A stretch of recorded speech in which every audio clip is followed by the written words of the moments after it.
He has lived there in squalor ever since, but Nizamuddin Hussain has turned down $50,000 to tell what happened to his victim Muriel McKay, and decided to reveal the truth for nothing, how she collapsed and died, and he buried her on farmland.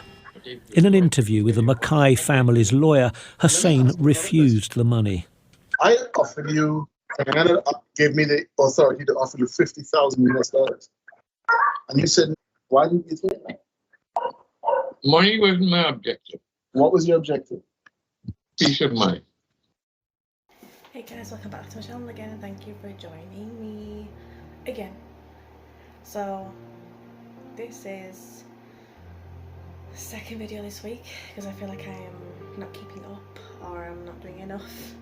So I thought, why not? It's my holiday Monday and the kids have been out today, so it's my turn to do what I want. So I have two vlogs that I have not managed to upload yet, and that's mainly because I haven't done them, so I'm going to do them now. So this one is going to be about the recent storyline in the UK, among many, about, if you don't know about her, here's the newspaper article. This is going to be a bit of a short one, I hope, because I revised this storyline situation like how many times, so hopefully it'll be a quick one, because I know that watching very long videos is like ugh. So yeah, let's get into it. If you've ever watched things like Law and Order or CSI, you will know what I'm talking about. So Muriel and Alec were born and raised in Adelaide, South Australia. They moved to London in the UK for her husband's job, which was again in the newspaper. He would be an executive for Rupert Murdoch's newspaper, can't think of the word now, newspaper business thing, yeah, probably right below what I meant. I'm having a brain block right now. They had 3 children, what I did do, Diane, Jennifer and Ian. So how the story goes, or how the investigation took place, basically, on the 29th of December 1969, whilst Alec was at work and Muriel was at home, their house was broken into. When Alec finally came home around 7:45 that evening, he noticed that the house was a disarray, because obviously of the chaos. The front door was unlocked, the telephone had been disengaged, I'm guessing ripped from the wall or something. His wife's handbag was on the floor, and the stuff that was inside the handbag was all over the place. The house was empty, and again, all signs were pointing towards an issue, or all signs were pointing towards a bad situation that had occurred. By 8 PM, bearing in mind he got home at 7:45, he decided to call the police. Therefore, at 8 PM that night, Muriel was reported missing officially.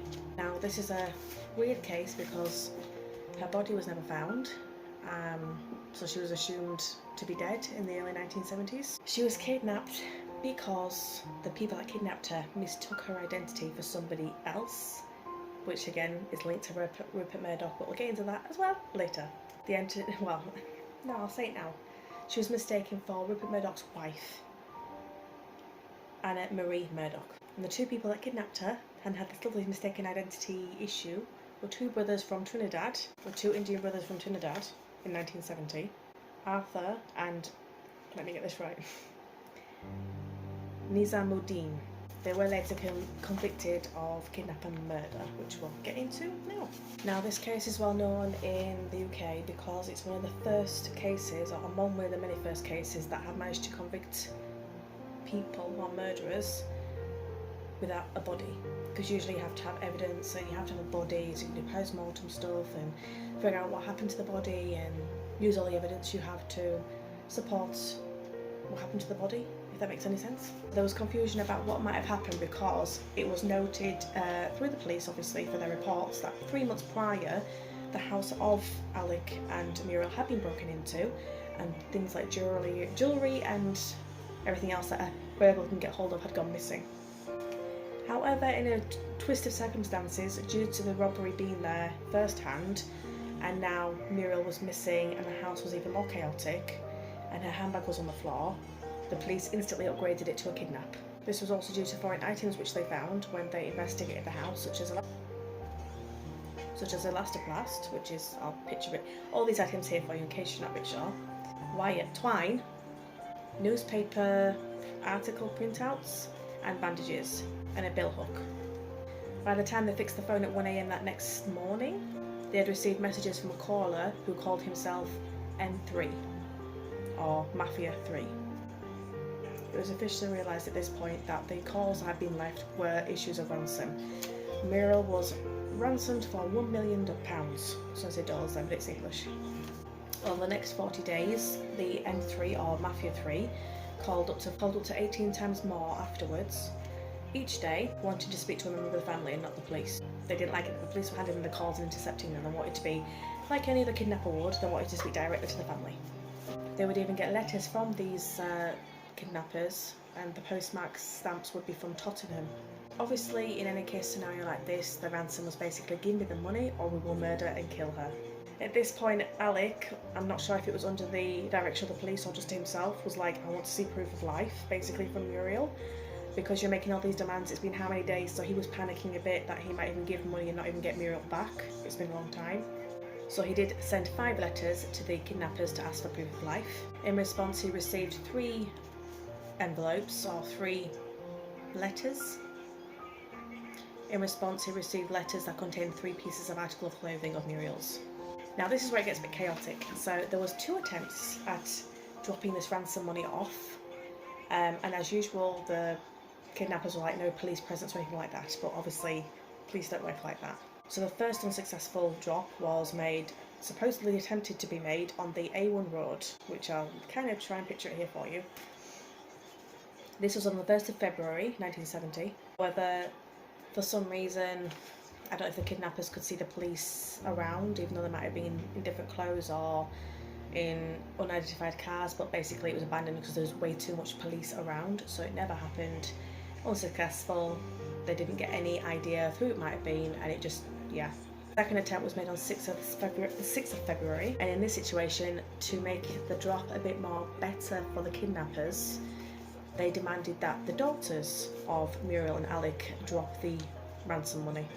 This was mainly a thing as well because Diane had managed to put herself in front of everybody and be the one to intercept calls and, you know, be the main person to speak on behalf of the family whenever the situation required her to be the one on the phone, because obviously they demanded to speak to family members. However, it started to become a bit of a goose chase and a pointless attempt to drop the money, because every time they would go to a point where they're supposed to drop the money, they would get another message or interception that they had to go to another place to drop the money.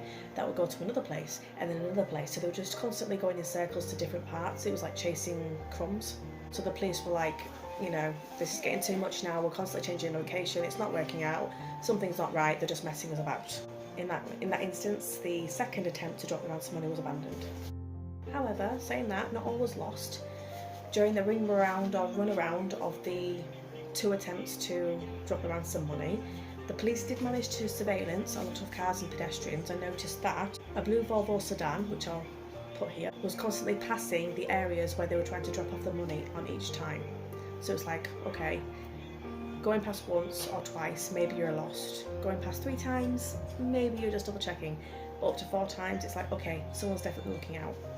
Now, if I haven't mentioned it already, not only was the second attempt abandoned due to the running around, it was also abandoned because, almost like in a movie, at one point the ransom of money was dropped in this one particular spot, and instead of it being picked up by the kidnappers, it was recognised by a couple who were just walking past and noticed a strange bag being left and abandoned, and they took it to a police station. Now, it's a good deed for them, but obviously they didn't know what was happening, so they kind of helped the unsuccessfulness of the second attempt. Now, thankfully, because they did research on this car, and obviously cars are registered to certain people, they did find out it belonged to a man who worked on a marshland, a farmland. He was located at Rook's Farm with the De Burgh Marsh family. And even more so, the encouragement to investigate the owner of the car was motivated by eyewitnesses seeing this car at the house at the time, around the time, shall I say, of the kidnapping. Now, an important note, Rook's Farm was 11 acres of land, so just to bear that in mind for this next part. Because they had a little bit of evidence, or enough evidence in that time, they were able to get a search warrant and they raided the farm on the 7th of February at 8 o'clock in the morning. And lo and behold, the brothers were Arthur and I'm going to put the name here. Sorry, I can't say it. Within this raid, the following was found, and I've written this down so I don't get it wrong. They found a notebook with torn pages, which, if I didn't mention before, the ransom letters that they would receive were from torn pages of newspapers. These matched the patterns of the tears of the letters used in the ransom letters as well. Found twine, matching rolls of tape that was found at the scene, a bill hook, however they found no body. The men, the brothers, Arthur and the descriptions of him and his brother matched those that were seen in the Volvo, which was passing forth and back during the ransom dropping stages. Arthur's fingerprints also matched the newspaper prints that were on the ransom letters, and to kind of put the nail in the coffin, Nisa's voice was matched against the recorded calls of his ransom calls to the family, and they were matched. However, they were still arrested on the 14th of September 1970 due to all the evidence. Now the motive, again I'm going to read this out. Since Arthur had purchased the farm, Buxwood Farm, 1968, he had become financially unstable. They had actually initially planned the kidnap to kidnap Rupert Murdoch's wife, which again I mentioned earlier, Marie Ann or Anne-Marie, yeah. Which I'm going to put up a picture of Muriel and a picture of Mrs. Murdoch. I really do not know how you can mistake them in any way. They did plan this kidnap after they'd seen Mr. Murdoch on the news. This is where the lack of understanding gets into it. I still can't put my head around this even now, because if you've seen them on TV, I don't know how you would. Anyway, so the kidnappers have basically confessed that they had followed Rupert Murdoch's chauffeur to the McKay's house where Muriel and Alec lived, so they assumed that that was the house of Mr. and Mrs. Murdoch. However, what they didn't know is that Murdoch had loaned the car to Alec and his wife while he and his wife were on holiday. In the situation, what many people do is the brothers started blaming each other, saying it was their fault or they were forced into it, coerced, whatever. Inevitably, they were both charged with murder and kidnap and blackmail on the 6th of August 1970. The speculation, because of the lack of body or body parts that was found, is that Muriel was either killed and dumped somewhere else, or alternatively, which is some serial killers have done before, she was basically killed, dismembered and fed to the pigs that were on the farm. Now, coincidentally, you could say it's good for him or the best thing for him, but Arthur later died in 2009 in prison. Nisa spent 20 years in prison, was deported to Trinidad afterwards, so he wasn't released, but he was sent to Trinidad. In 2021, Nisa claimed that Muriel had actually died of a heart attack during the kidnapping, and they had buried her body on the farmland. In November 2023, which was last year, Nisa asked for permission to return to the UK so that he could show the family of the McKays where Muriel's body was. So it was kind of a blackmail, like, bring me back to the UK and I'll show you where the body is. However, because it had to go through the police, obviously, they were basically like, no, it's not happening. And then, as a kind of alternative or panicking last minute plan, Nisa signed a $40,000 contract with the McKay family to come back to Trinidad and find the location of the body. However, for some reason, he later decided not to agree to this contract, not to go through with it, and basically declined the entire deal. He said that he would only show the family where the body is if it was physically there with them on the map and looking at everything. He did show them on a map, but he said that you would still need me. It was basically like, you still need to be there so that I can show exactly where. Now, to this day, he still says or states that he will not give any other indication other than what he's already given, such as on a map of the farm. He will not tell anybody where Muriel's body is buried unless he physically comes back himself. I do believe they're having a review for this decision to be made on the 25th, either this month or last month.